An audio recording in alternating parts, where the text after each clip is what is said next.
Hello chickens, you're outside with me. I have a fancy little phone holder and a very fancy little mic, which preferably means that you are going to be able to go on a walk with me and not have my voice drowned out by the winds from the seaside town that I live in. So we'll see how this goes. I definitely want to do more walk and talk stuff. So let's just, see how I feel about it. Today, I want to talk a little bit about self-love as a witch in hard times. I know a lot of you know, if you've been around for a while, I'm very into September for self-love. And I kind of instated that in my own practice and my own life way back in 2014, which means that it's now officially over 10 years that that's been going on. And it really has helped me a lot, I will say. I definitely could recommend it, especially for me, with it being a significant run-up to Samhain, where I do a lot of shadow work, release work, deep healing work, confrontation work. I think it's really good to start that with a grounding and a foundation of checking in with my relationship with myself. Where am I with myself, with my self-love, with my self-respect, with my self-worth, with my self-advocacy? How's my relationship with me going? Especially because I also do consider myself to be married to me. And that's what these tattoos are about. I actually got the finger tattoos after a particularly shitty breakup with a particularly shitty individual who shall not be named, other than to say that he is not in my life anymore. And the tattoos were kind of like my coming home to myself. So, for sure, I'm very material about the symbolism of self-love, and I always try to remind myself of it. And if I ever lost my way a little bit, which is what happens in life, we lose our way with self-love. We forget ourselves, we reject ourselves, we overlook ourselves, we critique ourselves way harder than we would critique others. If that ever happens, we can always find our way back with ritual, with spellcraft, with tattoos that remind us, hey, you're with yourself and you need to stay with yourself. You are the only one that is going to be with you your whole life long. Absolutely no exception. Anyone else could come or go or die or whatever it is. You're going to be with you the whole way along, and you are the only one that's been with you the whole way along so far. I do have my moments where I'm like, oh yeah, I teach self-love, but I haven't been practicing it. And that's fine, okay? Self-forgiveness is a very beautiful thing, and it's super important to just let yourself do that. Oh, I do not like this light. This is not the light. Oh. Can I walk backwards? No, let me get somewhere else. I've personally said a lot about self-love since 2014. I've gone on and on about it every single September. So I don't feel the really deep need to make all of my content be about self-love this month. I feel like you guys get the idea. You've got the many, many playlists that contain all of the different morsels that I have put on offer when it comes to this subject. What I really want to talk about this time around, I think, is how I've been practicing self-love in my own life in a very personal way that's very unique to me, but that I suspect has a kind of like universal way of relating to a lot of you. I know that I am by far not the only one lately that has found that they are loving themselves or trying to love themselves through a really fucking difficult time. Like, there is just a lot of shit collectively going on this planet. There is a lot of pressure to keep up with everything, to keep up with social events, making money, being a part of the capitalist machine, while we are watching things going extremely wrong on multiple different fronts and feeling very afraid and feeling very powerless. I know that for a lot of you is where you are, and it's where I am. And so, I do think that it's more important than ever during times when we feel like that to be with ourselves and to love ourselves. But I also want to acknowledge that it can just feel like heinously fucking difficult. And sometimes it can feel like not even the discussion that we should be having, because it feels really trite and really pointless during times of incredible collective division and tyranny, to be talking about something like self-love, because I think people think of it as very twee. Oh, self-love, oh, how lovely for you. No, it's actually a lot to do with resistance, and it's actually a lot to do with like making sure that you are okay to stay in any fight that you might be in. It's actually a way of creating longevity for you with the things that matter and the things that you want to do about the things that matter. And it's also a way to maintain sanity when all all around you is chaos and craziness, okay? In the last 2 years, I have been deeply, deeply challenged when it comes to staying true to myself. Despite pushback, despite people having something to fucking say about it, despite me being unfollowed, despite me being attacked. And I know that a lot of you know that this is about Palestine. And I'm not gonna fucking say that it's not. That is what I'm talking about. I have been an activist for many different causes over many different years, and I have attached those forms of activism and those forms of social concern to my channel and to my creative output online. But I have never come across something so fucking divisive and so utterly misunderstood as the situation that has been ongoing in Palestine for many decades now. It is unreal, the ignorance and the violent mentality that exists around it. It is unreal, the right that people think they have to silence those who speak out and those who are concerned. It's unreal the levels of ignorance and arrogance that I have experienced, and some of the things people have said to me about just literally my concern for human beings who are in an utterly impossible and unconscionable situation. Yeah, that's definitely been a big part of remembering self-love, is remembering that you have to love yourself to stay true to yourself in a situation like that. You have to know all the way through to the core of yourself that you have the absolute fundamental right to give a fuck about the things you give a fuck about, and that you're not going to be broken by people who are trying to break you and stop you and silence you and demean you. I think that if I want to survive times where things are collectively very difficult, there's a lot of collective grief, there's a lot of collective fear, there's a lot of uncertainty, there's a lot of bigotry and hatred. It's being mandated by some of the people in the highest offices in the free world. There's a lot of protest action. There's a lot of disagreement, right? If I want to be healthy through all of that shit, I need to be able to hug myself. I need to be able to give myself pep talks. I need to be able to be there for myself when somebody pushes back against me, willfully misunderstands me, attacks me in whatever measure, right? On top of that, if I want to do something about any of these things, if I want to shock horror, do activism about any of these things, raise awareness, fundraise around any of these things, I need to doubly be certain that I can give myself a hug, that I can know that I'm doing the right thing and support myself when other people may not do, when people might come at me for all kinds of their own little measures and collections of fucked up reasons. I need to know I can be there for myself. So self-love is not lavender bubble baths, and it's not all of that shit. I know I've said that many times when we've been talking about this topic. It is really being able to hold yourself through the fray.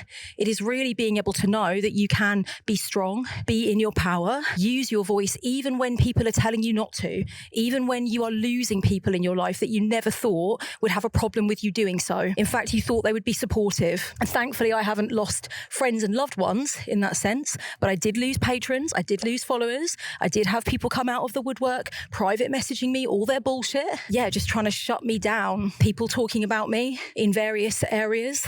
You think I don't see? I see. I see you. Flashing my name around, chatting shit about me. Again, willfully misunderstanding me. You're never going to get what you want out of me. I don't know what it is you want, but it's, you can sing for it. You're never going to get that from me. And that's what self-love does. That's the material effect of it. It's not Instagrammable. It's not glossy. It's not hashtagable. It's the real fucking shit. I'm not talking to you from the ivory tower. I'm talking to you from the trenches. Some people think I have a perfect life. I know that a few times when I've talked, particularly on Instagram, when I've talked and posted about the responsibility that I feel I have as a witch and the way activism is a natural bedfellow of witchcraft. It makes sense. It's not a weird thing. It's a appropriate and historically prevalent thing. And I talk about efforts I'm making and stuff like that. It's interesting because some people come out of the woodwork and have done several times, and they've said, well, that's lovely for you, Kellyanne, but I have problems. I have things going on in my life that prevent me from being able to think that way and act that way. Some of us have issues, Kellyanne. Some of us have things that we need to do. Excuse me, but fuck you. You think my life is perfect? First of all, my brother died in 2022 in a fucking car wreck, okay? He was one of my favourite people in the world and one of the people that knew me the most deeply of anybody in this world. And aside from the first few months when I was so fucked, I was trying to decide whether or not I wanted to live or die, I never stopped advocating for Ukraine. I never stopped donating. I never stopped supporting my Ukrainian friends through their agony. And there were other things that I didn't stop as well. There were things I was doing and things I was helping with and things I was involved in that I did not stop with because it's just part of me. And I'm not trying to say I'm better than anyone else. I'm trying to say don't assume assume that just because somebody attends protests or does fundraising or tries to encourage other witches and mystics to get involved, they're doing that because their life is perfect. They're doing that because they've got nothing else to do. And if their life was fucked up like you perceive your life to be, then they wouldn't do that stuff. That's not true. Most everybody on the planet has problems, okay? Everybody has shit that they're fucking dealing with. It's such a willful misunderstanding that you basically need to love yourself to be able to deal with that perception of you. You know, it's like you have to know what your truth is, because other people will willfully decide what it is for you with no evidence, with no reasoning to say what they're saying. Well, it's nice your life's perfect, Kellyanne, but some of us have problems that we need to deal with. No, you're just making a decision for yourself, and I'm making a decision for myself too. Don't base it on this weird idea you have of me. Did you know I have polymenorrhea? I've had polymenorrhea for over a year now. And for those of you who don't know what that means, it means I'm having too many fucking periods. I'm having too many heavy periods, sometimes with barely 2 weeks between them. Okay?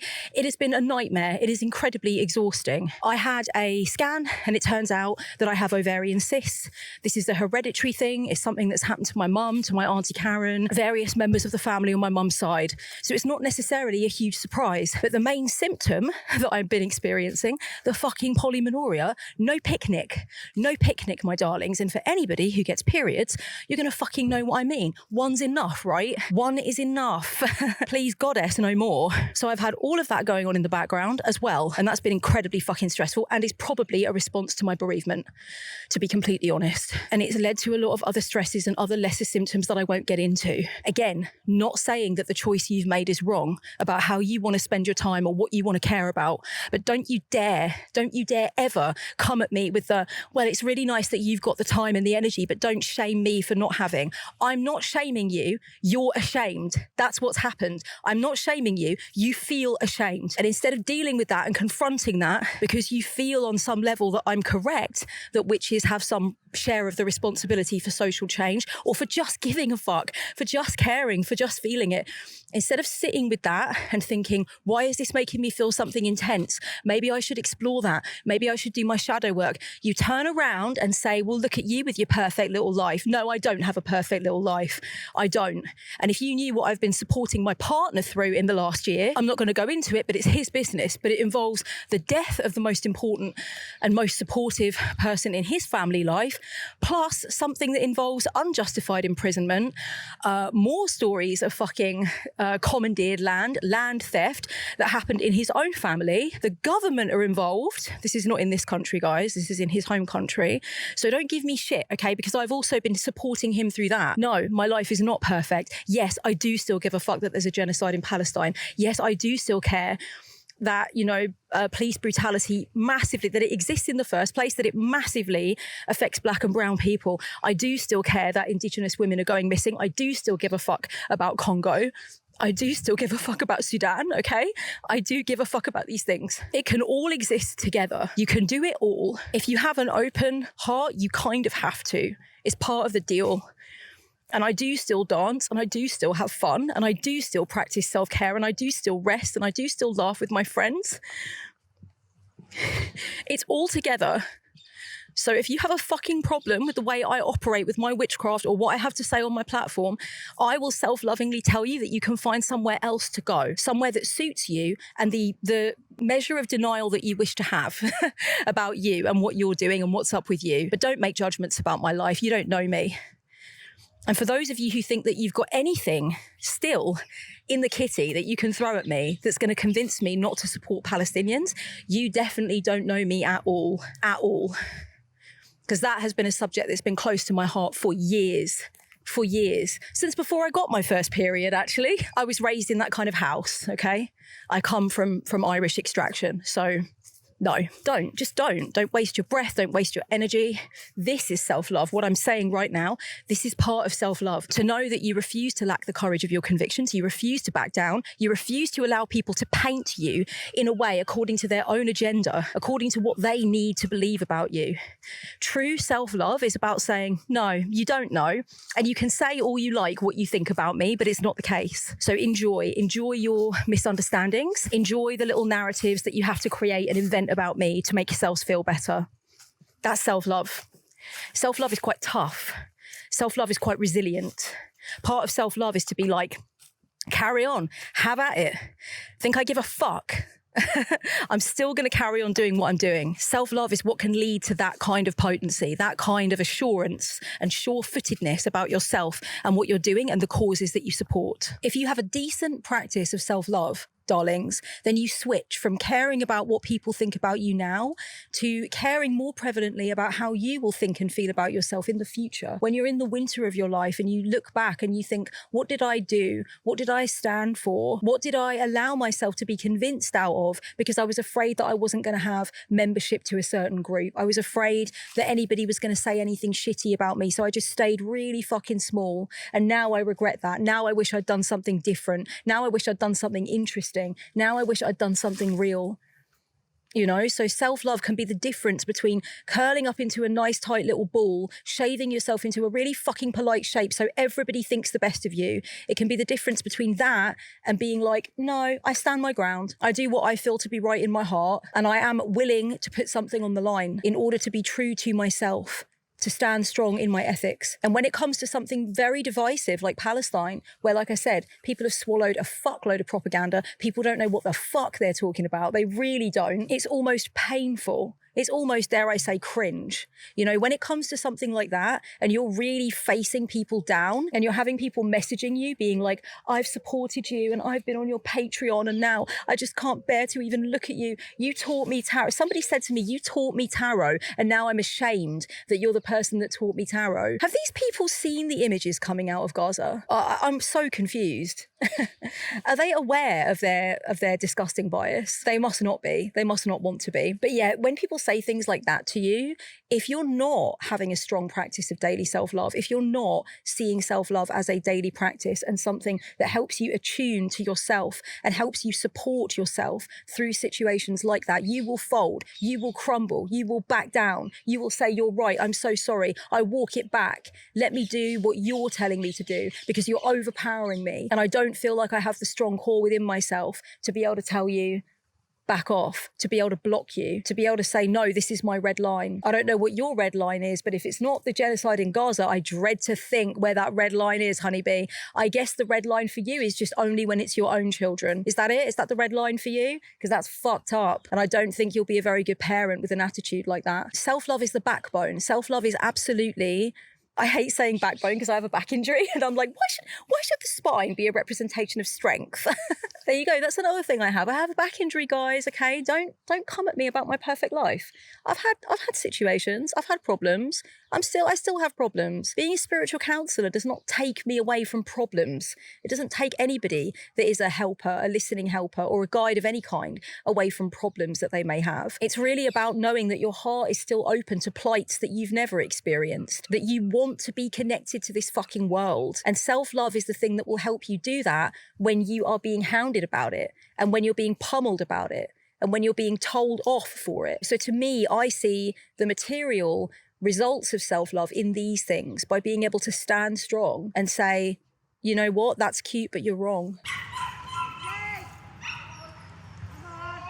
If you practice self-love, you can stand up for yourself and you can stand up for things that you believe in. You know, you won't kowtow. You won't fucking be small and play the small game and be bullied and be badgered and be cornered. And I think that's what I want to say about self-love. Like I said, it's tough. It's resilient. It can really, really be effectual if you're somebody that feels like you have had your boundaries crossed quite a lot, or you do stay small because you're worried about what people will say and you don't like that. You want to live differently to that.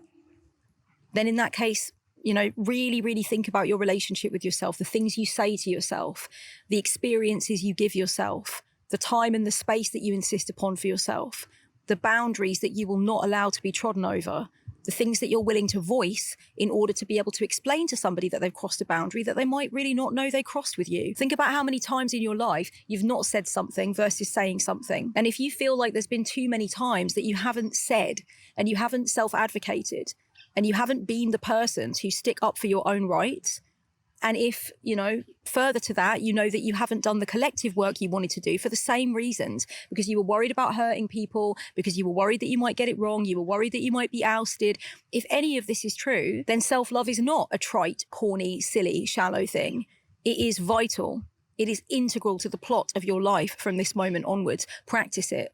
Take it seriously. Don't let anyone convince you to not take it seriously. One thing for me about my Palestine activism that has been a massive show of self-love for me has been the boycotting of my own books. And if you guys don't know what I'm talking about, I will leave some links down below for you to check out. But basically, yeah, like, don't buy my books. I've picketed my publisher's bookshop in London not long ago. I've put out a Substack post explaining exactly why I'm boycotting my own creative work.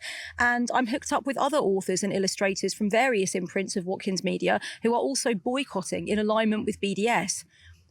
And you might think, well, why particularly was that a show of self-love? Because it really meant that I had to see my role and my work and my message and my power in this world as more than just the things that I so lovingly took the time and the energy to put together, especially my second book, Witch in Darkness, which I love. I love that book. And that book hasn't even been published for a fucking year. That book came out in October of last year. And do you know how much I couldn't wait to hold that book up and tell everybody to go buy it and be so excited with my audience that I'd finished this incredibly difficult work, more than half of which I wrote while I was grieving my brother. And I had no idea that I'd be able to pull that out of the bag. Witch in Darkness is a massive, massive show of my strength. And I'm so proud that I made that. I'm so proud that I wrote it. And having the power to now be able to turn around, to defy my publisher, who I always hugely respected. I always wanted to be published by Watkins. It was a huge excitement for me when they approached me for my first book. And I felt genuinely and truly that I had manifested that. I really did. And I actually manifested it the same year that this Zionist CEO took over Watkins. Like, I manifested it and then he came in, which is so weird. But anyway, there's lots of layers to it. But I had to realize that, like, yes, it hurts to not be able to market my book. It hurts to know that the rights are owned by a company that I can't support. But there's something more important, there's something more powerful in boycotting. It's showing people that they really can do what it is they feel they need to do for their ethics, for their rights. They can stand strong. They don't have to feel like because they've been embraced by some kind of money machine or they've been given certain opportunities or whatever, that they have to stay small and polite and civilized, and they can't be loud, and they can't stay on their focus and stay on code. Stay the fuck on code. And that's more important than being able to market my book, being able to hold it up, being able to be proud of it, being able to talk to you guys about it. I love that book. I love both of my books with all of my heart, but there are some things that are more important. And I needed a lot of self-love to be able to write that Substack post. I needed a lot of self-love to be able to go and boycott that bookshop where I had my launch for my book only a year ago. Just a year ago, October of last year, I had the launch for the book. And it was a really joyous occasion. And I know I met some of you there. And it was a really powerful time, but things have changed. Learning the truth about the investments of the CEO of Watkins Media meant that I had to have, again, the courage of my convictions. And I had to realize that the meaning and the power that I want to bring to the world with my message isn't just in the pages of the books I write. It's not just in the creative potency that I've been able to demonstrate and the prolific work that I try to put out. It's in something else. It's in my conviction. It's in who I am.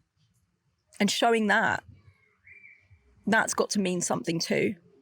I don't want my worth in my work and in the world to only be in the things I produce. I want it to be in me.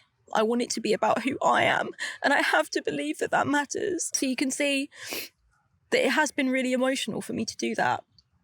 It has been really emotional. It's very hard writing a book when you're grieving your brother. That was a massive achievement for me. The book is dedicated to my brother. The book has names in the acknowledgements of people that I've been doing my Palestine activism with, including my friend Mira, who is Palestinian. It was a really meaningful work, and I put a lot into it, guys. And so it took me a lot of self-love to be like, okay, well, I guess this is what's happening now. I guess this is the next thing. You need to be honest. You need to step up. You need to say that this is something that you know about and that you don't want your work to be used to fund these things. Self-love gives you a lot of power to keep living your truth and to keep walking the walk. So I don't consider it to be trite or corny or silly. or shallow or privileged. In fact, it's really important to say that a lot of really important discourse and dialogue around self-love over time has come from the civil rights movement. It's come from the notion that joy is an act of resistance. It's come from the notion that we need to be able to look after ourselves, to be in the fight, for the fight to have longevity, right? You know, like with a lot of things that have meant so much to me and that have given my business so much light and so much life. The discourse around it originated with Black women. And that's really, really potent to have to think about the fact that self-love was never actually supposed to be about the lavender bubble baths and the self-love spells. And I'm not knocking those things. I'm not knocking those things at all. I'm not knocking the soft life.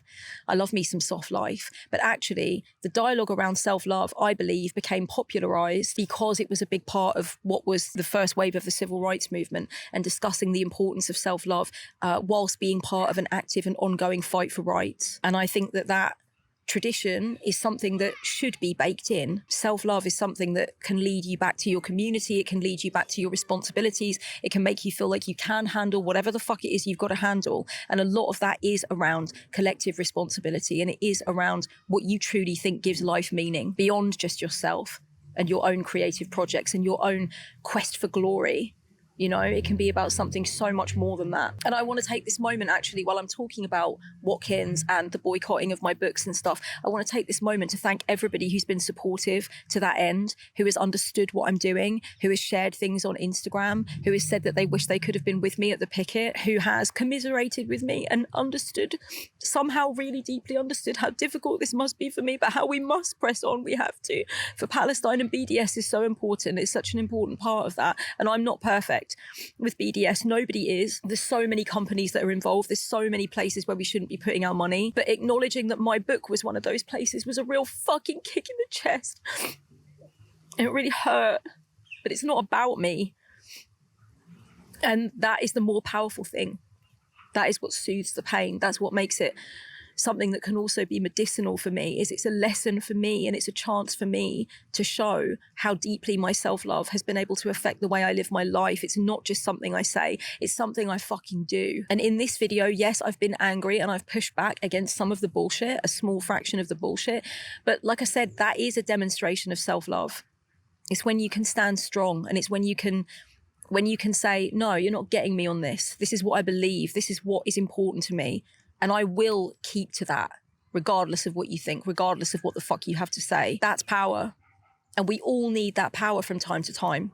We've needed it when we have suddenly seen the light about abusive relationships we've been in and walked away. We've needed it to walk away from established religions which have traumatized us and undermined us and tried to fucking conversion therapy us, tried to make us pray the gay away, like all of that shit. I know this has happened to a lot of people that watch my channel. I know that in many ways you have had to be strong, and you've had to say, no, fuck this. I'm going to protect my soul. I decide what happens next. That's self-loving. That rebellion is sacred. That defiance is holy. Okay, my darlings, I'm going to make my way home now. Thank you so much for listening. I'd be very interested in and open to all of your comments about anything that I've said today. And it's been really cathartic for me. I love a bit of a walk and talk. I get in my feelings. Somebody said to me once a while ago, Kellyanne, when are you going to do more walk and talk videos? Because I feel like you have a different energy when you do walk and talk. And they're so correct. I really do go there. It's almost dangerous. This microphone is dangerous. Darlings, if you would like to join us on Patreon for some self-love shenanigans over there, on the final weekend of September, I'm doing a 3-day self-love retreat, meditation retreat. We're going to use beads. We're not necessarily going to use rosaries, just any string of beads that you have, okay? They're going to be pre-recorded videos. They're going to come out on the final Friday, Saturday, and Sunday of the month of September. There is a workbook that I'm putting together for it. I'm super excited. This was something that was voted for by my patrons. We tried to decide on something that we could do together for a little bit of a prayer situation, and this is what they decided. Well, there were a bunch of options, but they decided we want to do beaded prayer work. So I've put that together. So if you want to come and be a part of the 3-day self-love meditation retreat, you can do it in your own time. You know, it's not live or anything like that. Come and be on Patreon. Come and be with us. And also my Samhain and Halloween readings are out now. So if you would like some guidance for this extremely special Sabbath on the Wheel of the Year, then you can go over to my online store and grab yourself a reading. I'm so excited to fill my schedule up. Every year for the past 3 years, it's booked up, and I really want to give you a lot of love for that. Is there a dog having a cameo in the back? Yes. Okay, so much love, darlings. Blessed be until next time. Practice self-love, walk the talk. And don't forget that if you think your witchcraft is about dignity and it's about collective responsibility and it's about humanity, then don't let anyone tell you any fucking different. All right, catch you later. Mwah.